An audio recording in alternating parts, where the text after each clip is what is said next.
অনেক বড় বিপদের আর খুব বেশি কষ্টের দিনগুলোতে আপনি বুঝবেন আসলে কখনো কখনো রক্তের সম্পর্কগুলো ছাড়া আর কোনো সম্পর্কের অস্তিত্ব থাকে না এই পৃথিবীতে। রক্তের সম্পর্কের মানুষগুলোর সাথে যতই দূরত্ব তৈরি হোক না কেন, বিপদের সময় ওই মানুষগুলো কখনোই আপনার থেকে মুখ ফিরিয়ে নিতে পারবে না, বরং তারাই আপনার পাশে এসে দাঁড়াবে ভরসা হয়ে। এই যে এখানে আমি যখন একলা ঘরে বাচ্চা দুটোকে নিয়ে 103 থেকে 4 ডিগ্রি জ্বরের ঘরে কাতরাচ্ছিলাম, তখন কিন্তু আমাকে এক গ্লাস জল দেবার জন্যও কাউকে পাইনি। শুধু এই যে আমার মেয়ের ছোট্ট ছোট্ট দুইটা হাত সারাক্ষণ এইভাবে জড়িয়েছিল আমায়, আর তার ছলছল চোখ দুটো যেন বলছিল, মা তুমি তাড়াতাড়ি সুস্থ হয়ে ওঠো, তোমাকে এভাবে দেখতে একটু ভালো লাগছে না আমার। তুমি এভাবে অসুস্থ হয়ে শুয়ে থাকলে আমাদের দুই ভাই বোনকে কে দেখবে।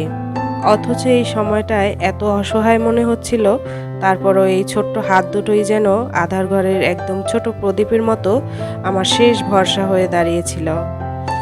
আর এখানে যখন এত জ্বরের ঘরে কাতরাচ্ছিলাম, তখন আমার ছোট্ট বাবাটাও কিন্তু আমার পাশ থেকে একটু সময়ের জন্যও সরেনি। অথচ এই সময়টাতে যাকে সব থেকে বেশি প্রয়োজন ছিল তাকে কিন্তু আমি একদমই পাশে পাইনি। সে ছিল আমার থেকে হাজার হাজার মাইল দূরে। যদিও এই ব্যর্থতার ভার যে কাকে দেব তাও জানি না আমি। অথচ এই অবস্থায় কিন্তু সবচেয়ে প্রয়োজন ছিল তাকেই। আর তখন মনে হচ্ছিল রক্তের সম্পর্ক ছাড়া আর কোনো সম্পর্কেরই হয়তো কোনো মূল্য নেই। আর এই যে এখানে কিন্তু আমার পুরোটা ঘর একদম এলোমেলো হয়ে পড়েছিল। আমি নিজেই যেখানে এতটা অসুস্থ ছিলাম, তখন ঘর গোছানোর দায়িত্ব কাকেই বা দেব।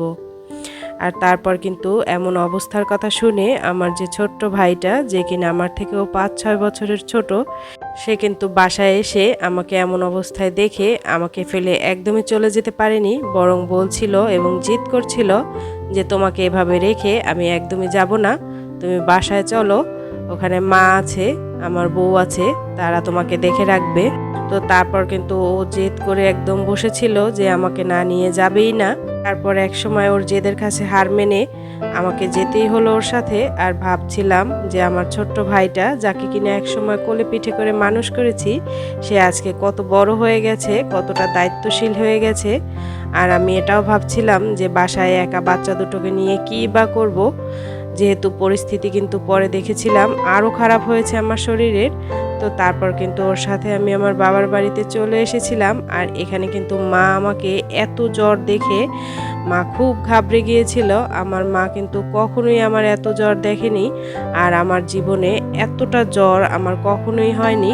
শারীরিক দিক থেকে কিন্তু আমি অনেকটা স্ট্রং, তো এতটা জ্বর কিন্তু আমার কখনোই হয়নি। যার কারণে কিন্তু মা একদম কলস ভর্তি ভর্তি করে জল আমার মাথায় ঢালছিল।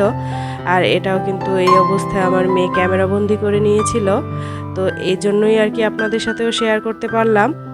আর এই সব পরিস্থিতি এখন দেখেও মনে হচ্ছে আরও একবার প্রমাণ হয়ে গেল হয়তো যে সত্যি রক্তের সম্পর্ক ছাড়া আর কোনো সম্পর্কেরই কোনো দাম নেই।